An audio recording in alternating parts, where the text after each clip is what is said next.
네, 안녕하십니까. 전 시간에 이어서 관상동맥 이식술 2부 시작하도록 하겠습니다. 저는 가천의대 길병원의 박국영 교수입니다.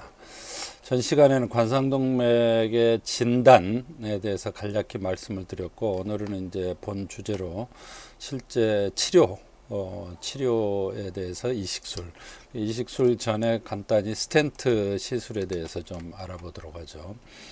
이거는 지금 풍선 확장술만 그림으로 보여주고 있는데, 이렇게 동맥경화가 있는 부위에 철사를 집어넣고 가이드와이를 집어넣고 벌룬을 집어넣은 다음에 확장을 시켜서 소위 말해서 대리미질을 한다는 거죠. 그렇게 하면은 좁아진 혈관이 늘어난다. 지금은 이제 여기 풍선에다가 스텐트, 특히 약물 드러길리팅 스텐트를 넣어서 다시 리코일링이 돼서 협착이 되지 않도록 이렇게 하고 있죠. 스텐트, 드러길리팅 스텐트가 대세입니다. 이게 왼쪽 그림에 이렇게 나와 있죠. 벌룬에 스텐트를 입혀서 풍선이 늘어날 때 스텐트도 팽창이 되면서 다시 줄어들지 못하도록.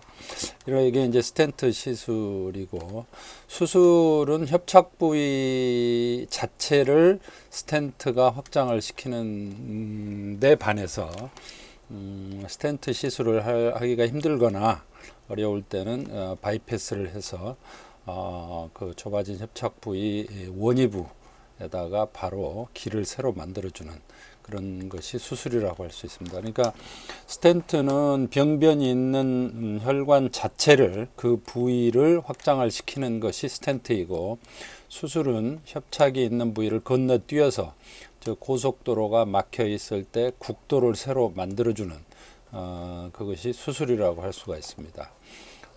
그래서 이제 병변 자체를 건드리는 게 시술이고, 병변 자체를 건드리지 않는 게 수술이라고 할 수 있기 때문에 장단점이 좀 있을 수 있죠. 물론 뭐 같이 할 수도 있지만, 겹치는 부분도 있지만.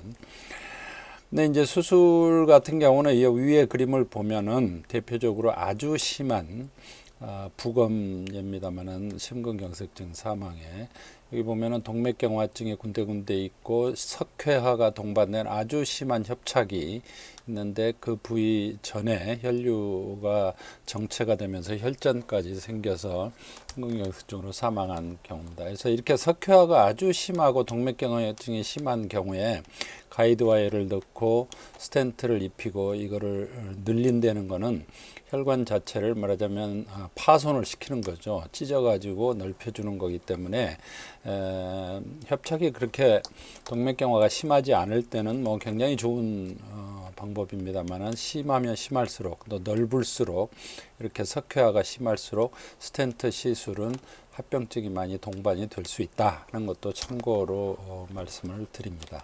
시술의 예를 한번 볼까요? 지금 이게 협착이 좌관상 전행지, 레프트 안테리어 디센딩 좌관상 동맥의 전행지에 협착이 있다는 것을 여러분들이 볼 수가 있습니다. 그래서 이제 스텐트를 하기 전에 벌룬으로 좀 넓혀주고요.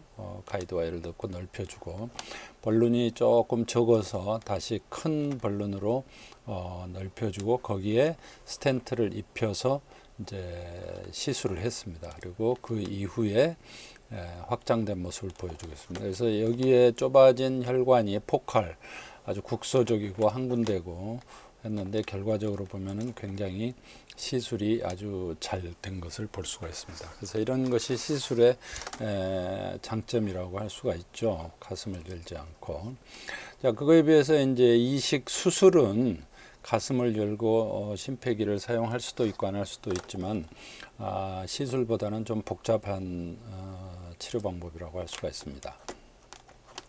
대부분 이렇게 이제 만마리 아트리를 갖다가 이렇게 좌전행지에 연결하는 사진인데, 하거나 또는 다리에 있는 하대복제정맥을 사용해서 이렇게 대동맥에다가 붙이고 심장 혈관에 붙여서 말하자면 고속도로가 막혔을 때 국도를 만들어주는 것처럼 새 길을, 혈류를 열어주는 것이죠. 이렇게 시술합니다. 이건 실제 이제 수술한 장면인데, 이렇게 눈에 잘 안 보이지만 이게 혈관이 있습니다. 혈관에다가 이렇게 이어주는 또 이렇게 이어주는 그런 수술을 이렇게 하고 있습니다. 자, 이제 수술을 한 관상동맥 이식술을 한번 볼까요? 이거는 이제 수술 전에 협착이 아주 심하게 돼 있는 그런 조영술이고요. 수술을 한 이후에 내흉동맥을 통해서 이렇게 혈류가 잘 가고 있는 모습을 볼 수가 있습니다.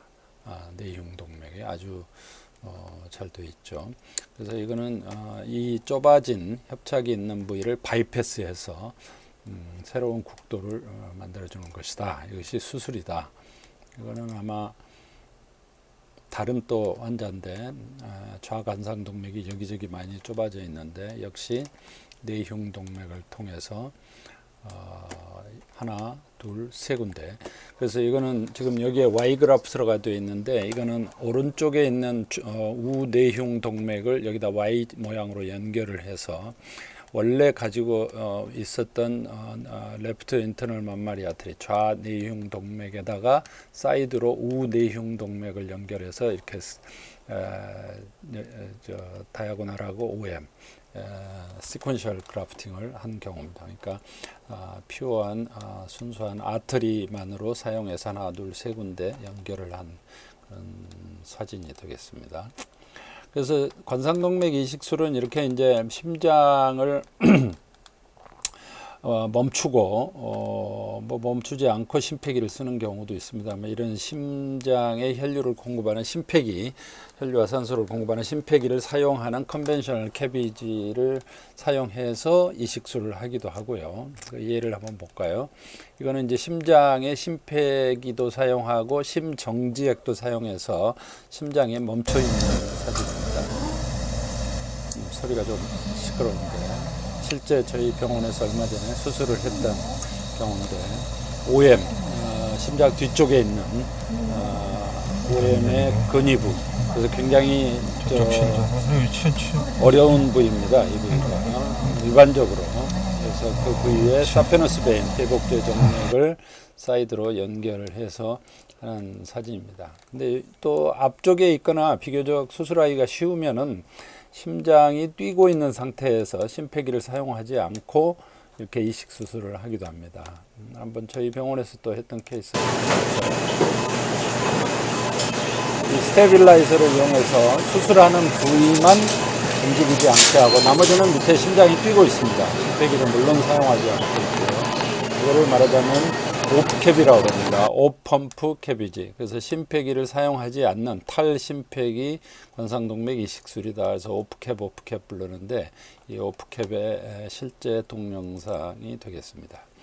관상동맥 이식술에는 혈관이 뭐 사용이 되죠. 여러 가지로. 왜냐하면 국도를 새로 만들어줘야 되기 때문에. 근데 양하지에 있는 대복제 정맥이 굉장히 길고 또 크기 때문에 뭐 가장 많이 사용하는 정맥 중에 하나고, 동맥으로는 흉곽 내 양측에 있는 내흉동맥, 인터널 맘마리를 사용을 하는데 이 두 가지가 이제 가장 흔하게 많이 사용되는 동맥, 정맥이고요. 그 외에도 손에 있는 요골동맥, 또 위를 공급하는 우위망동맥 을 사용하고 있습니다. 그리고 관상동맥 이식에는 인조혈관은 사용하지 않습니다. 이식하는 혈관이 보통 3mm, 뭐 커봐야 3.5mm나 될까 말까요. 그리고 2mm, 3mm 이런 혈관을 사용하기 때문에 인조혈관을 아무리 인조혈관이 좋다고 해도 투석하는 인조혈관, 투석 그 동정맥로 만들 때 하는 그런 것들은 사용을 하지 않습니다. 결과도 안 좋고요. 이 내흉동맥은 우리 흉곽 내에 갈비뼈 안쪽에 있습니다. 이제 흉골 안쪽 옆으로 두 개, 오른쪽 왼쪽이 있어서 이거를 갖다가 이렇게 박리를 해가지고 사용을 하고 있습니다. 다리는 뭐 굉장히 길죠. 다리가 내흉동맥보다 훨씬 길고, 이 대복제 정맥은 정맥류가 없어야 됩니다. 정맥류가 있거나 혈전이 있거나 신부 정맥이 있고, 이 표피 대복제 정맥인데 표피 정맥을 떼어내기 때문에 수술을 한 이후에는 심부정맥으로 하지의 정맥이 환류가 되죠. IVC로 들어가는데 만약 심부정맥에 혈전이 있을 경우에는 이걸 사용을 하면 안 됩니다. 그러면 이것도 떼어내버리고 심부정맥도 막히고 그러면 다리에 부종이 오겠죠. 그래서 그런 검사는 미리 이제 수술 전에 하기 때문에 그래서 이렇게 이제 요즘에는 단락단락 이렇게 인시전을 절개를 부분적으로 해서 터널식으로 대복제 정맥을 채취를 하고 있습니다.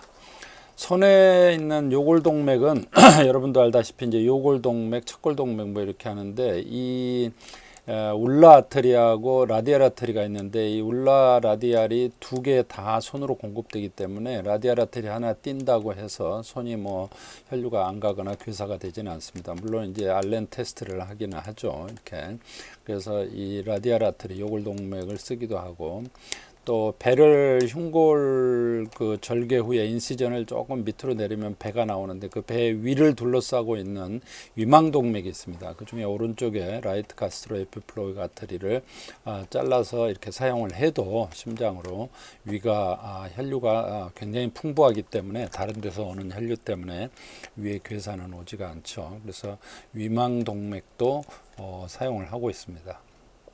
사용하는 혈관은 내흉동맥, 대복제정맥, 그 다음에 요골동맥, 우위망동맥 이렇게 한 4가지 정도를 흔히 사용을 한다. 그 중에서 사페노스페인과 내흉동맥을 가장 많이 사용한다. 이렇게 알고 계시면 되겠습니다. 가끔 가다가 이제 스텐트, 이 PCI, 퍼큐테이너스 코로나리 인터벤션이라고 하는 스텐트냐, 캐비지냐, 즉 수술이냐 시술이냐 하는 문제 가지고 조금 문제가 될 수 있는데 조금 분야가 다릅니다. 그러니까 아까도 말씀드렸다시피 스텐트 시술은 협착이 있는 부위 자체를 건드려서 그 부위를 넓히는 수술이 시술이고 협착이 있는 부위를 건너뛰어서 그 원위부 협착이 있는 부위 뒤쪽에다가 세로 국도를 만들어주는 것이 수술이기 때문에 협착이 있는 부위가 뭐 조금 간단하고 비교적 간단하고 이렇게 길지 않고 또 개수가 많지 않을 때는 스텐트가 훨씬 결과도 좋고 뭐 또 환자도 선호하고 흉골을 절개하지 않기 때문에 가능하면 스텐트를 하는 게 좋겠죠. 그러나 이제 이 협착이 있는 부위가 넓거나 굉장히 넓거나 여러 개거나 또 이 협착이 있는 부위를 건드렸을 때 문제가 될 만한 또 스텐트를 한번 했는데 또 좁아졌다든지 또 여기를 막고 있을 때 풍선 확장을 할 때 심장마비가 올 가능성이 많은 부위라든지 나중에 갑자기 막혔을 때 위험한 그런 경우에는 수술로 처음부터 가는 게 좋지 않나 그런 생각을 하고 실제로 국제적으로도 그런 추세를 논문으로 발표를 많이 하고 있습니다. 자, 그러면은 뭐 비교적 간단하게 관상동맥 이식술과 스텐트에 대해서 이야기를 했는데 한번 문제풀이를 통해서 또 복습을 한번 해봅시다. 다음 스텐트 시술 치료에 관한 사항 중 맞지 않는 것은 스텐트 시술은 최근에 약물 스텐트가 대세이다. 맞습니까? 맞겠죠. 협착 부위가 길수록 결과가 좋다. 조금 이상하죠. 수술에 비해 비교적 협착 혈관의 숫자가 적을수록 결과가 좋다. 시술이 협착 혈관에 시술 전 아스피린과 항혈소판제를 복용해야 한다. 석회화나 혈전 등 동맥경화가 심할수록 결과가 좋지 않다. 다 맞는데 2번 협착 부위가 길수록 결과가 좋지 않죠. 그 다음에 수술입니다. 스캐비지에 대한 설명 중 맞는 것을 모은 것은 맞는 것. 심폐기가 반드시 필요하다. 아까 필요 없는 경우도 동영상으로 보여드렸죠. 필요하지 않습니다. 기억은 틀렸고요. 주로 대복제 정맥과 내흉동맥을 사용한다. 맞습니다. 주로. 수술 전에 반드시 아스피린을 복용해야 한다. 수술할 때는 아스피린을 중단해야 합니다. 안 그러면 수술 부위에서 출혈이 너무 많아서 수술 후에 굉장히 고생을 할 수가 있어요. 심장의 박동을 멈추지 않고도 수술을 할 수 있다. 어떻습니까? 멈추지 않고도 수술할 수 있죠. 그러니까 답은 니은, 주로 대복제정맥과 내형동맥을 사용하고 심장의 박동을 멈추지 않고도 수술할 수 있다. 니은, 리을. 답이 3번이 되겠습니다. 다음은 또 수술입니다. 관상동맥 이식술 캐비지에 사용되는 대체 혈관이 아닌 것은 내흉동맥 많이 사용합니다. 대복제정맥도 많이 사용하고 우유망동맥 사용합니다. 요골동맥도 사용하고 PTFE 인조혈관, 인조혈관은 관상동맥에서는 절대로 사용해서는 안 되는 혈관으로 말씀을 드렸습니다.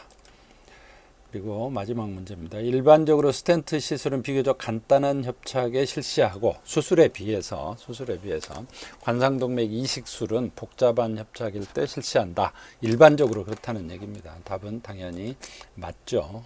맞습니다. 자, 수고하셨습니다. 안녕히 계십시오.